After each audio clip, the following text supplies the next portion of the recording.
6e jour de frappe en Israël. Ce matin 18 juin à 10 h, les forts tonnerres ont débuté.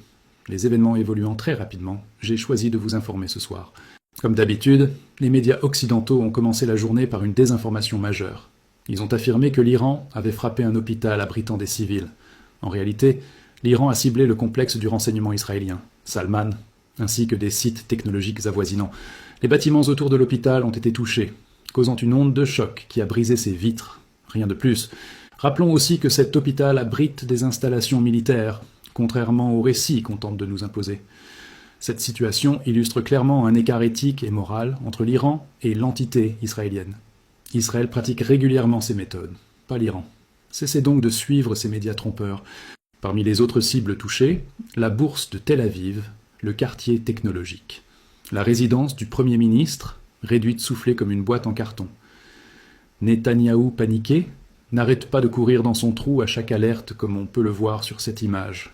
Vraiment ridicule. Hypocrisie internationale.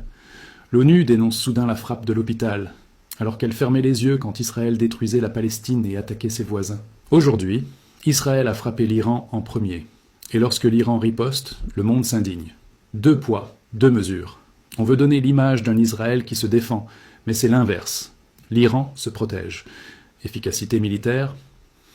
La majorité des missiles israéliens sont interceptés, malgré quelques dégâts. Les frappes iraniennes causent des impacts directs et imprévisibles.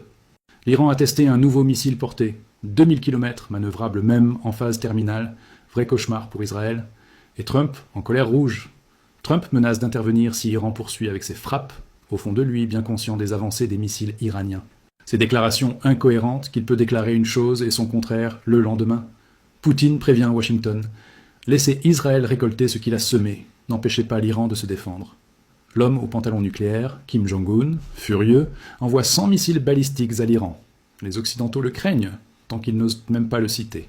La Chine durcit son ton. Le monde se divise en 2 camps. 1, ceux qui veulent dominer par la force, Israël, États-Unis, et leurs adeptes d'Union européenne. 2, ceux qui défendent la souveraineté des nations et un monde multipolaire, Iran, Russie, Chine, Corée du Nord, BRICS. Nous vivons aussi une guerre d'information. Les véritables motivations d'Israël et les États-Unis dans cette attaque contre l'Iran est d'occuper et contrôler le pétrole et le gaz iranien. Ils veulent à tout prix détruire les pays opposés à leur domination comme avec l'Irak, Afghanistan, la Libye et autres. Mais là nous assistons à la fin d'une ère. Les anciens opprimés sont désormais plus forts.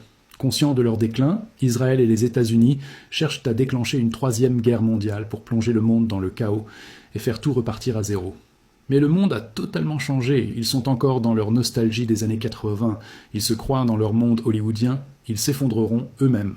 Sur le terrain, les sirènes d'Israël retentissent sans interruption. Le dôme de fer sature, dysfonctionnement au point de se déclencher tout seul, Netanyahou vit ces moments de peur extrême, traumatisé.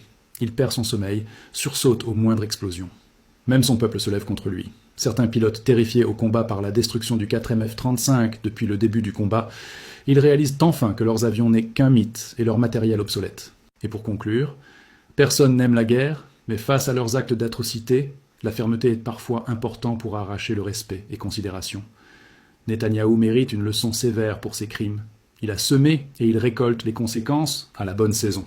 L'Iran et ses alliés tiendront bon, et nous verrons l'effondrement de ces entités démoniaques et sanguinaires. Il est logique qu'ils subissent un châtiment équivalent à la terreur qu'il a fait subir à ses voisins pendant des années.